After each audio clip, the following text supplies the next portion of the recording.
The noon sun blistered the earth until the plains shimmered like hammered brass. Heat rose from the land in ghostly waves, bending the horizon where jagged messes cut against the sky. Every sound, the creak of leather, the scrape of hooves on parched dirt, the faint jangle of spurs, carried sharp and brittle, like glass about to crack. And into that furnace rode Colt McAllister, a rancher by necessity, a fighter by circumstance. He was tall, raw-boned, with shoulders weathered by years of work under the sun. His wide, brimmed hat shadowed gray-blue eyes that had seen far too much for a man of 35. His horse, a dun gelding named Buckshot, carried him with patient endurance, its flanks streaked with sweat. Colt wasn't headed to town for pleasure. He rarely was. He was headed for Redwood Junction, a town carved into dust and ambition, where law came and went with the wind, and men made their fortunes or lost their lives at the turn of a card. He wasn't looking for cards, though. He was looking for answers. The stranger on the trail to Redwood ran lonely, a winding scar of wagon ruts cut deep into the soil. Coyotes barked far off. Vultures wheeled above. Colt's mind was elsewhere, on the ranch he'd inherited after his brother's death, on the whispers of land, grab schemes and hired guns, on the rumor that his brother's death hadn't been the accident the sheriff swore it was. That was when he saw her. At first, only a silhouette, a figure standing beside a broken-down wagon, bonnet torn, skirts dust-stained. She waved frantically, and Buckshot's ears pricked. Colt slowed his horse, one hand brushing the butt of his Colt Navy revolver out of habit. The woman stumbled forward. "Please," she rasped. "Water." Colt swung down, his boots crunching the dry dirt. He pulled a canteen from his saddle and handed it over. She drank greedily, coughing, and lifted her eyes to his. They were startling green. Wide, frightened, desperate. "My name's Evelyn Carter," she said between gasps. I was headed west. Bandits took everything. My brother, he tried to fight, her voice faltered. She swallowed hard. They killed him." Colt studied her, his jaw tightening. Outlaws roamed these trails like wolves. But something in her tone, in the way her hands trembled, wasn't just grief.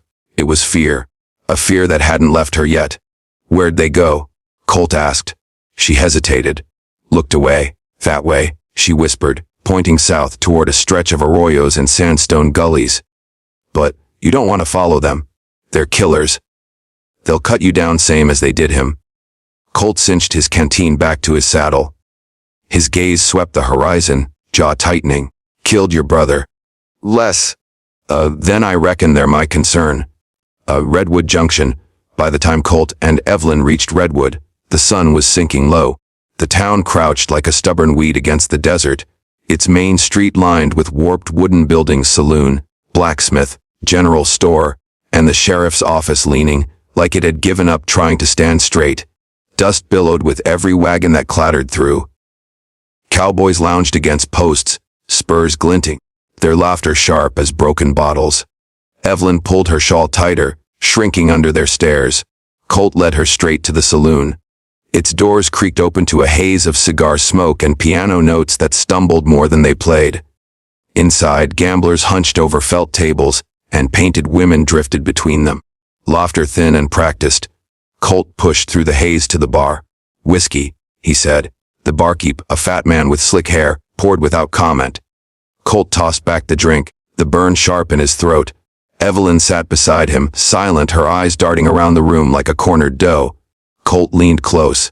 "Those bandits, them or their kind, ever come through here?" The barkeep froze for a beat too long. His eyes flickered, not at Colt, but at a darkened corner of the saloon. Colt followed the look. 3 men sat there, their hats low, their boots stretched out arrogant. The one in the middle toyed with a silver watch chain, smiling without warmth.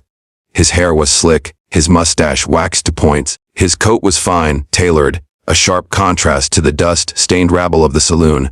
Colt recognized him, Jebediah Crowe, a rancher by name, a vulture by truth. Rumors said he'd bought half the valley with bribes and bullets. And Colt had heard whispers that it was Crowe's hired hands who'd been on the trail the day his brother died. Crowe's eyes met Colt's.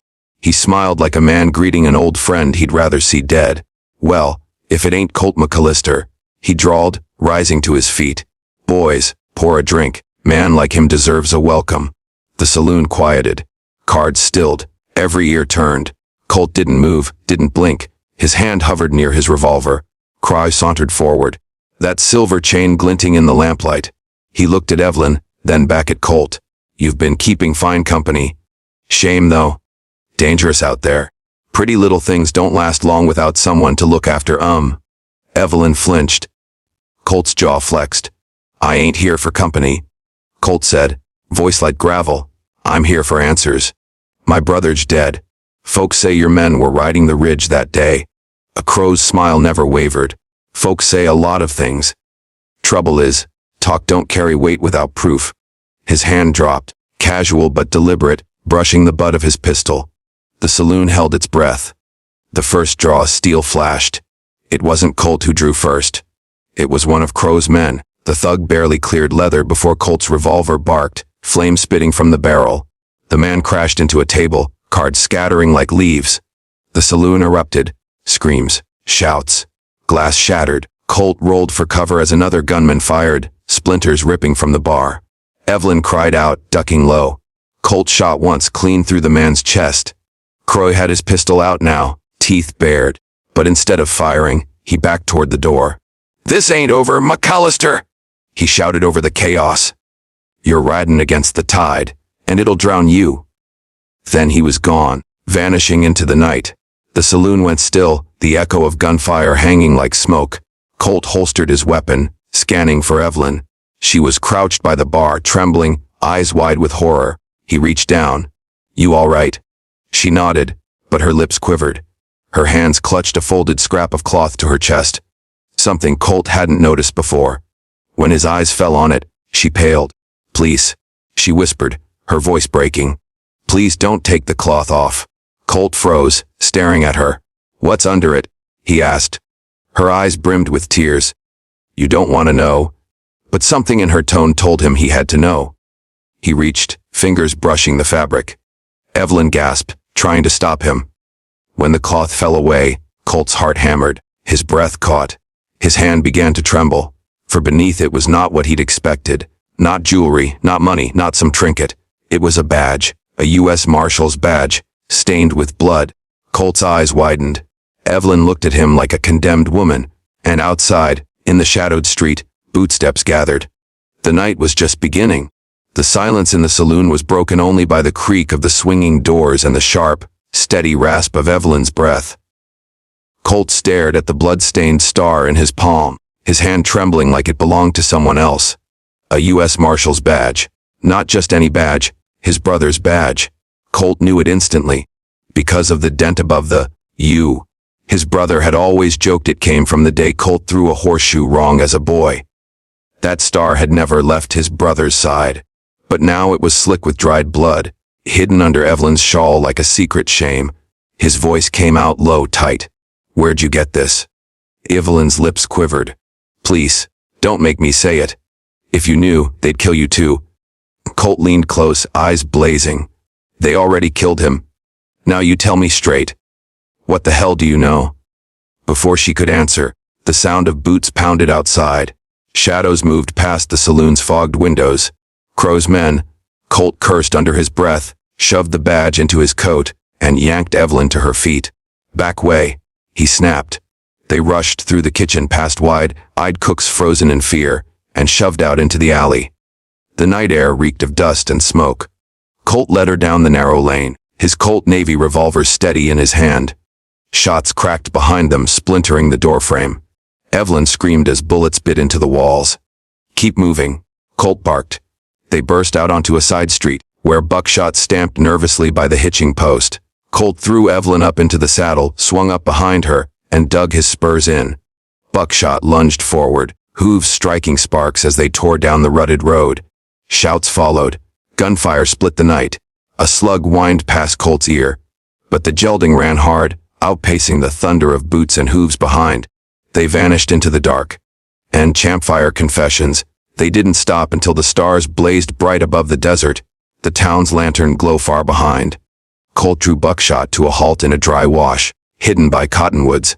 Evelyn slid down, shaking so hard her knees buckled. Colt dismounted, tied the horse, and built a small fire with practiced hands. He poured her water, handed her jerky, but his eyes never left her face. Finally, he said it. That badge belonged to my brother, Royce McAllister. He was a lawman. Evelyn looked at the fire like it might swallow her whole. He was more than a lawman. He was the only honest one left. Colt's chest tightened. What do you mean? She took a shaky breath. Royce wasn't killed by chance, or in some outlaw raid. He was hunting Crowe. The U.S. Marshals sent him to Redwood because Crowe's been running more than cattle and land. He's been running guns, whiskey, and worse. Paying off sheriffs from here to the border. Royce was close to proving it. Too close. So Crowe's men shot him down, left his body out by the ridge, told the town it was a riding accident. Colt's fists clenched. His jaw ached from the pressure. Why do you have his badge? He demanded. Because. Her eyes welled. Because he gave it to me, right before he died. He made me swear to take it to someone he trusted. Someone who could finish what he started. Her voice broke. He told me that man was you. Colt froze, staring into the fire as if it might offer some answer. His brother's voice echoed in his head, laughter around the ranch, arguments over nothing. That quiet promise they'd made as boys to always watch each other's backs. And now Royce was gone. Colt spat into the dirt, rage simmering in his gut. Then it ain't over. Not till Crowe's in the ground. The ambush at dawn. The desert turned pale with dawn as they rode east, keeping low along the gullies. Colt meant to take Evelyn to a safe house he knew, a miner's cabin long abandoned in the foothills. But Crowe wasn't a man to let quarry slip. The ambush came swift. Gunfire thundered from the ridge above, showering them with stone chips. Buckshot screamed, reared. Colt fired back, dragging Evelyn down behind a boulder. 6 riders poured down the slope, rifles cracking. Crowe's men. Colt counted rounds, heart hammering. 6 shots in his Navy revolver, a dozen in his belt. Evelyn clutched the badge to her chest, praying. When the riders closed in, Colt stood tall. His first shot dropped a man from the saddle. The second took another's hat clean off and sent him scrambling. Bullets ripped the air around him, one grazing his shoulder. Pain flared hot, but he didn't flinch. He reloaded behind cover as Evelyn handed him cartridges with trembling hands. Stay down, he barked. The fight raged across the gully, dust and smoke choking the air. Colt's shots were steady, deliberate, each pull of the trigger a vow. By the time the echoes faded, 4 men lay still in the dirt, 2 more fled limping into the hills. Colt lowered his revolver, chest heaving. Blood dripped down his arm. Evelyn rushed to him, eyes wide with fear. You're hurt. He shook her off. Ain't the first time, won't be the last. But inside, he knew one thing clear. Crowe wouldn't stop. Not till one of them was dead. The sheriff's choice. By midday they reached Redwood again. The town was tense, whispers buzzing through the streets. Word of the saloon gunfight had spread like wildfire. Colt marched straight into the sheriff's office, dragging Evelyn with him. Sheriff Grady, a broad man with sagging jowls, looked up from his desk with startled eyes. McAllister, you got nerve showing your face after last night. Colt slammed the badge down on his desk. You gonna keep pretending Crowe runs this town clean, or you gonna do your damn job? Grady's face paled. His eyes darted to the door. Keep your voice down, son. You don't know what you're stirring? I know enough. Colt growled. My brother was a marshal. He died trying to bring Crowe in? You know it. And you covered it up. The sheriff swallowed hard. Sweat beaded on his brow. I didn't have a choice, he muttered. Crowe owns the courts, the judges, half the deputies. You think I like taking his money? Man like him, he don't ask, he tells. Colt leaned in, eyes like steel. Then you better decide who scares you more, Crowe or me. Grady trembled. For a long moment, silence hung heavy. Then he slumped back in his chair. There's a shipment tonight, he said hoarsely. Crowe's moving guns across the border. Midnight, at Devil's Crossing. That's where he'll be. But you didn't hear it from me. Colt grabbed the badge, holstered his gun. Much obliged, Sheriff. As he turned, Evelyn caught his arm. Colt, if you go, you'll die. He looked down at her, his face hard but his eyes softer than he meant. Then I'll die doing what Royce couldn't finish. Devil's Crossing. The moon was high when Colt rode into Devil's Crossing, a jagged canyon carved like a wound into the earth. Evelyn rode behind him despite his protests, her stubbornness as fierce as any outlaw's. Below, lanterns glowed around wagons loaded with crates. Armed riders milled, rifles gleaming. At their center stood Jebediah Crowe, his fine coat catching the moonlight, his mustache curled into a smirk. Colt dismounted, handed the reins to Evelyn, and strode down into the canyon, revolver loose at his side. The camp fell silent as Crowe spotted him. Well, Crowe drawled, the stubborn rancher. I knew you'd come sniffing round. But standing alone against 20 men, that takes more guts than brains. Colt's voice carried low and steady. I ain't alone. My brother's standing with me. Right here. He pulled the badge from his coat, held it high. It gleamed in the moonlight. This badge ain't just iron. It's justice. And tonight, Crowe, justice catches up. Crowe laughed, sharp and cruel. Then let's see whose iron speaks louder. The final duel, the canyon exploded in gunfire. Bullets sparked off rocks, men shouting, horses screaming. Colt dove behind a wagon, firing both barrels of a shotgun he'd hidden under his coat. 2 men dropped before they hit the dust. Evelyn scrambled for cover, throwing Colt's spare cartridges. He fought like a man possessed, every shot fired with deadly calm. But Crowe hung back, letting his men take the brunt. Only when the canyon was littered with groaning bodies did he step forward, revolver gleaming. Just you and me now, McAllister. Crowe sneered. The 2 men faced each other in the moonlight. Silence fell, broken only by the hiss of wind through the rocks. Colt's hand hovered near his revolver. Crowe's mustache twitched with smugness. Then, steel flashed. 2 shots cracked as one. Crowe staggered, clutching his chest. His pistol slipped from his grasp. He fell to his knees, eyes wide with disbelief. You can't, he gasped. Colt stood tall, smoke curling from his barrel. His eyes were cold as the desert night. Justice don't bow to men like you. Crowe toppled into the dust, lifeless. Epilogue, the badged dawn broke red over the canyon. The dead lay scattered, the surviving outlaws fled. Colt stood by Evelyn, the badge heavy in his hand. He looked at it a long moment, thumb brushing the dent above the U. My brother's fight is done, he said quietly, but mine ain't. This land, these people, they still need watching. Crowe's gone, but there'll be others. Evelyn looked at him, tears glistening in her green eyes. Then maybe, you're the one meant to wear it now. Colt fastened the badge to his chest. It gleamed in the sunrise, brighter than any star. He mounted buckshot, hand extended to Evelyn. She took it, climbing up behind him. Together, they rode into the horizon, not as fugitives, not as prey, but as guardians of the law carved from blood, dust, and loss. The Wild West wasn't tamed. But for the first time in a long while, justice rode again,